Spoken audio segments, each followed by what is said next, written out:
بيبدأ الفيلم بقصة حقيقية في أندونيسيا سنة 2001، وبتحكي عن واحدة اسمها نادية عندها 7 سنين، وعايشة مع أخوها وأبوها وأمها في بيت كئيب. وبتكون رايحة تأكل أمها بغرفتها، واللي كان باين عليها المرض الشديد. فبتتحايل نادية عليها عشان تاكل، ولكنها بترفض وبتقول لنادية: اسمعوا كلام أبوكم عشان حياتكم تبقى كويسة. وفجأة بترجع دم بشكل مخيف على وش نادية، فبتصرخ نادية وبتندى على أبوها وأخوها. فبيجي أخوها واللي اسمه يوجا وبيحاول يرجع راسها لورا عشان ما تنزفش. وبتقول نادية لأبوها: اديها الدواء بسرعة.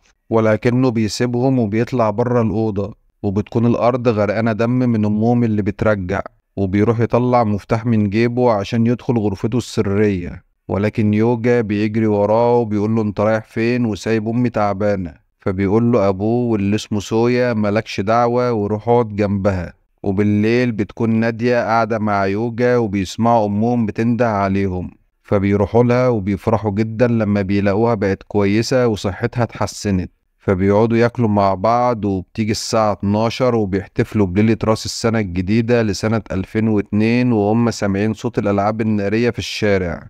بعدها بتروح أمهم على المطبخ، وبتروح نادية وراها عشان تجيب مية، ولكنها بتصرخ لما بتشوف أمها بتحط وشها في حلة فيها مية مغلية.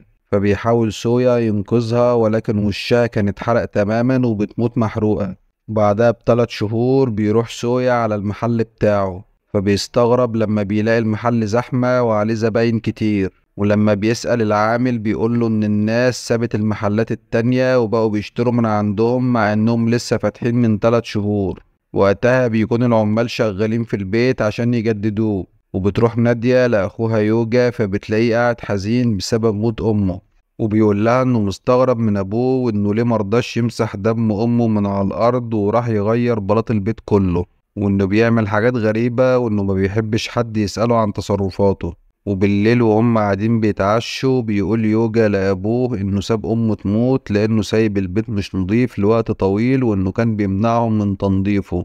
وده اللي خلاه مليان بالتراب والأمراض، وده اللي خلى أمه حزينة وانتحرت. فبيضربوا أبوه بالقلم وبيسيبه وبيمشي. بعدها بيروح يوجا لأوضته عشان ينام، ولكنه بيسمع صوت أمه بتندى عليه. فبيروح المطبخ وبيلاقيها واقفة هناك، فبيندى عليها ولكنها ما بتردش. ولما بيقرب منها بيلاقيها على هيئة شيطان، فبيخاف وبيتفزع. وبعدها الجثة بتختفي. فبيرجع على اوضته، وبعدها ابوهم بيروح يطمن عليهم فبيلاقيهم نايمين، وبيروح على غرفته السرية. ولكن يوجا بيكون مراقبه وبيبص عليه من قرب الباب وبيترعب من اللي بيشوفه. وبعد 9 سنين في سنة 2011 بيكون العمال بيشطبوا في البيت، وبيكون يوجا متعور في ايده، وبتغير له اخته على الجرح. وبتقوله إنه من ساعة ما أمهم ماتت وهي مفتقداه، وإنه بقى منعزل على نفسه، وإنه مخبي حاجة جواه ومش عايز يقول عليها. فبيقول لها إنه مش مجنون، وإنه عرف سر أبوها، وإنه ما كانش عايز يقول لها عشان لسه صغيرة، بس دلوقتي كبرت ولازم تعرف مين هو أبوها. وبالليل بيتسحبوا ورا أبوهم بعد ما بيدخل غرفته السرية وبيبصوا عليه من خرم الباب. فبتتفزع نادية لما بتشوفه بيذبح معزة سودا وبيشرب من دمها وبيدهن جسمه بيه. وبياخد راس المعزة وبيعمل بها طقوس سحرية وبيقدمها قربان للشيطان. بعدها بياخد باقي المعزة وبيدفنها في حديقة البيت. فبتروح نادية وراه وهي مصدومة وبتعيط وبتواجهه وبتقوله: ايه اللي انت بتعمله ده؟ وبيجري يوجا على الغرفة السرية. فبيجري ابوه وراه وبيقوله: انت هتعمل ايه؟ فبيقول له: سيبني، ما عادش في حاجة تخبيها، وان انت اللي قتلت امي وكان المفروض ان انت اللي تموت. فبيضطر ابوه يحكي له اللي حصل زمان، وانه كان تاجر فقير وما كانش حيلته حاجة، وانه اضطر يشتغل حارس للبيت ده عشان يلاقي مكان يعيش فيه ببلاش، وعشان يقدر يأكلهم ويجيب لهم كل اللي نفسهم فيه. وان في الاول الموضوع كان ماشي كويس مع طقس راس الماعز والتجديد المستمر للبيت، وان يفضل مش مترتب. ولكن بعد كده وبعد كل اللي حصل عليه من الفلوس والبيت والعربية والمحل، رجع الشيطان مرة تانية وجيله أمهم في الحلم وطلب منها التضحية بيوجا وتقديمه كقربان. ولكنه وقتها كان طفل صغير، فطلبت منه إنها تحل محل يوجا، وساعتها بيوافق الشيطان.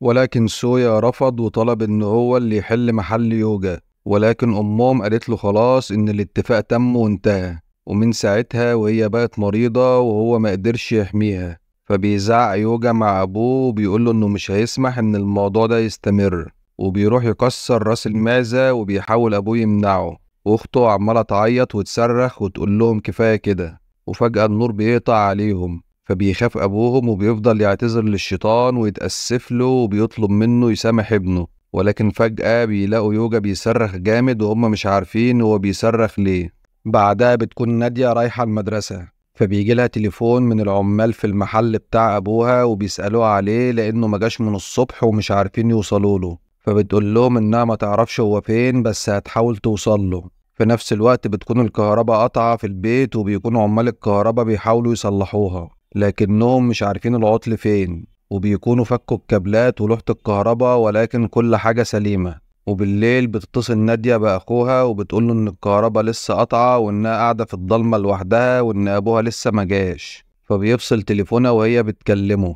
فبتروح تخبط على جارتهم وبتستأذن منها تشحن تليفونها وتنتظر أبوها لأن الكهرباء قطع عندهم ومفيش حد في البيت.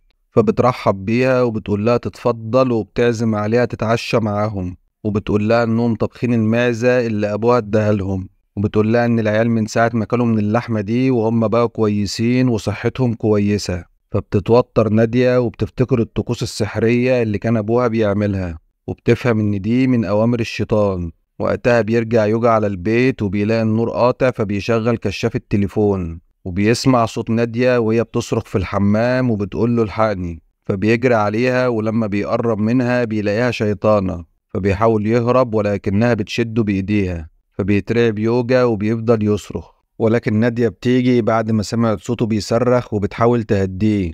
بعدها بيوصل أبوهم على البيت ومعاه معزة سودة، فبتسأله نادية هو كان فين من الصبح وإنها كانت عمالة تدور عليه. فبيقول لها إن بياع المعيز ما كانش عنده معزة سودة فراح يدور على واحدة في قرية تانية، وإنه ما قدرش يبعت حد من العمال عشان ما يتفضحش ويتكشف أمره. فبتقول له نادية لازم نشوف حد يساعدنا ونخلص من اللي احنا فيه ده لأن يوجا كان مرعوب وعمال يصرخ. فبيقول لها إنه بيحاول يعمل طقوس تانية عشان يوقف الصفقة ويتجنب إن حد منهم يموت. فبتقول نادية لأخوها إنهم لازم ينفذوا وصية أمهم الأخيرة وهي إنهم يسمعوا كلام أبوهم عشان ينجوا بحياتهم. فبيروحوا مع أبوهم وبيسلخوا المعزة ويقطعوها ويدفنوا بقيتها في حديقة البيت. وبتروح نادية توزع لحمة المعزة على الجيران عشان ينفذوا باقي طقوس الشيطان. وبعدها بتيجي ليلة راس السنة لسنة 2012، وبيكون فاضل 5 دقايق وتبدأ الألعاب النارية احتفالا بالسنة الجديدة. فبيروح يوجا يجيب الجاكيت من الدولاب فبيلاقي الباب اتقفل لوحده، فبيقفل باب الدولاب بالمفتاح وبيمشي، ولكن باب الدولاب بيفتح لوحده. فبيخاف يوجا وبيطلع يجري لكنه بينصدم لما بيلاقي الشيطان قدامه. فبيصرخ يوجا لكن محدش بيسمعه بسبب الألعاب النارية. وبتروح نادية تشوف أخوها اتأخر ليه، لكنها بتتخض لما بتلاقيه مرفوع في الهوا وبيترزع جامد في الأرض ووشه متقطع وكله دم. فبتحاول تنقذه وهي بتصرخ وبتندع على أبوها، ولكن فجأة بيترفع يوجا في الهوا وبينزل جامد على دماغه وبيموت. وبتيجي الإسعاف بسرعة عشان يحاولوا ينقذوه ولكن بيكون مخه خرج بره دماغه ومات. فبتنهار نادية وبتبكي هي وأبوها من شدة الحزن، وبياخدوا يوجا على البيت وبيكفنوه. وبيقول سويا للناس إنه غسله في المستشفى وصلى عليه الجنازة خلاص وإنه هيدفنه بمعرفته. فبيمشي الناس وهم مستغربين لأنه ما تغسلش ولا حاجة ولا صلوا عليه، وده لأنهم مسلمين. بعدها بتكون نادية في المدرسة وبتتخض لما بتشوف راس معزة مقطوعة وقعت على الديسك بتاعها، فبتتفزع وبتجري على المكتبة وبتاخد حبوب مهدئة. وبعدها بترجع على البيت وبتقعد تكتب يومياتها في مفكرة عشان تريح دماغها من كتر التفكير لأنها مش قادرة تحكي لحد على اللي بيحصل لها. بعدها بتسمع صوت أخوها وهو بيستنجد بيها، فبتروح على غرفة أبوها السرية، لكنها بتتفزع لما بتلاقي الشيطان عمال يقطع في جثة أخوها ومصارينه وبياكلها، وده لأن أبوه مغسلوش ولا صلى عليه الجنازة ودفنه في البيت عشان يقدم جثته قربان للشيطان. فبتفضل نادية تصرخ لحد ما بيغمى عليها، وبيجي أبوها يفوقها وبيعالج الجروح اللي في إيديها وبيقول لها إنه لقاها مغمى عليها في غرفته السرية وعمالة بتخرف في الكلام. فبتقول له إنها شافت الشيطان بنفسه وهو بياكل أخوها وأخوها كان عمال بيتألم. فبيقول لها جهزي نفسك عشان نروح مشوار، وبيركبوا العربية المرسيدس وبيروحوا ناحية الغابة. وبيظهر ضباب كثيف في الغابة وبعدها العربية بتعطل فجأة، فبتشوف نادية أشباح بتطاردها وبتفضل تجري في الغابة وبتندى على أبوها ولكنها مش شايفاه، لحد ما بتلاقي نفسها متحوطة بأشباح كتير من كل مكان وبتقع على الأرض وبيغمى عليها. بعدها بفترة بتفوق نادية وبتلاقي نفسها في كوخ غريب جوه الغابة، وبتسمع أبوها وهو بيتكلم مع راجل عجوز وبيقوله إنه عايز يخلص من الصفقة دي بأي تمن ومش عارف. فبيقوله الراجل العجوز إنه مش هيقدر يعمله حاجة وإنه مجرد وسيط، وإن الموضوع دلوقتي بينه وبين الشيطان نفسه. وبتشوف نادية صور عائلات وأطفالهم متعلقة على الحيطة ومنها صورة عيلتها، ولكن عليها بقعة غريبة وفي صور تانية نظيفة. فبيقول لها الراجل العجوز إن دي صور الناس اللي انت ساعدتيهم، وإن البقعة بتظهر لوحدها لما الأشخاص اللي في الصورة ينتهكوا الصفقة. فبتتخض نادية وبتسأل أبوها وبتقوله صفقة إيه اللي انت انتهكتها؟ فبيقول لها العجوز إن أبوه عمل صفقة معاه وصفقة مع الشيطان، وإن في الأول كانت راس معزة سودا كفاية لحياة مستقرة، ولكنه طلب المزيد بسبب جشعه وإنه فشل في اختبار الشيطان وما قدرش يحافظ على عيلته من الانهيار. فبتزعل نادية وبتقول لأبوها حرام عليك، أنا وثقت فيك أنا ويوجا.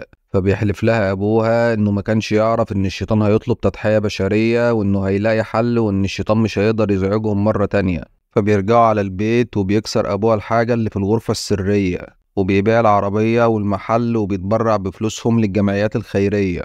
وبيرجعوا على البيت عشان يلموا باقي حاجتهم، ولكن سويا بيتفاجئ إن نادية عمالة تخبط دماغها في الحيطة وبتضحك بشكل غريب وبتهرب منه وبتطلع تمشي على الحيطة وبتنط عليه وبتخنقه. فبيزقها على السرير وبيحاول يفوقها وهو قلقان عليها وبيبكي، وبياخدها وبيمشوا من البيت وبيفضلوا يلفوا بالعربية على المعالجين الروحانيين عشان يعالجوهم ويحلوا مشكلتهم، لكنهم بيرفضوا. وبتعدي سنين عليهم وهم بيدوروا على حد يساعدهم، وبنوصل لسنة 2021 بعد 9 سنين على وفاة يوجا. ساعتها بيوصلوا لقرية صغيرة، وهناك بيقابلوا واحدة وبيسألوها على جدة عجوزة عايشة في المكان ده، فبتشاور لهم على بيتها. ولما بتبص نادي عليها تاني بتلاقيها اختفت، فبتستغرب وبيروحوا يقابلوا الجدة العجوزة، وبتكون كفيفة ولكنها بتعرف نادية وبتندهلها باسمها. فبيقول لها سويا يبقى انت اكيد عارفة كل حاجة، وبيتوسل إليها عشان تساعده يتخلص من الشيطان. وبيقول لها إنه طلب المساعدة في كل مكان ومحدش وقف جنبه، وإنه باع كل حاجة الشيطان اداهاله واتبرع بيها للمحتاجين. وبيوطي على رجليها وهو بيبكي عشان تنقذ بنته. فبتقول له العجوز إن مفيش فايدة، وإن الصفقة اللي عملها مع الشيطان والطقوس السحرية اللي قام بيها خلته يقدر يخترق البعد الآخر بتاعنا، وإن كل 10 سنين بيحصل لقاء لجمع القرابين، وإن أول لقاء كان سنة 2002 واللي ماتت فيها زوجته، بعدها 2012 ومات فيها مولوده الأول، وإن الدور على بنته في 2022 وإن مفيش طريق للعودة. فبيروح يركبوا العربية وبيقول لها أبوها تعالي ندور على حد تاني يساعدنا، لكن نادية بتقول له كفاية كده، وإنها تعبت من الشعور بالقلق والخوف طول الوقت وإنها عايزة تستريح، وإنه حاول يعمل اللي يقدر عليه. فبيبكي أبوها من الحزن عليها وبيترجاها تسامحه، فبتسامحه نادية ولكنهم بيستسلموا للأمر الواقع. وبيرجعوا على بيتهم القديم وبيكون فاضل 5 دقايق على رأس السنة الجديدة لسنة 2022.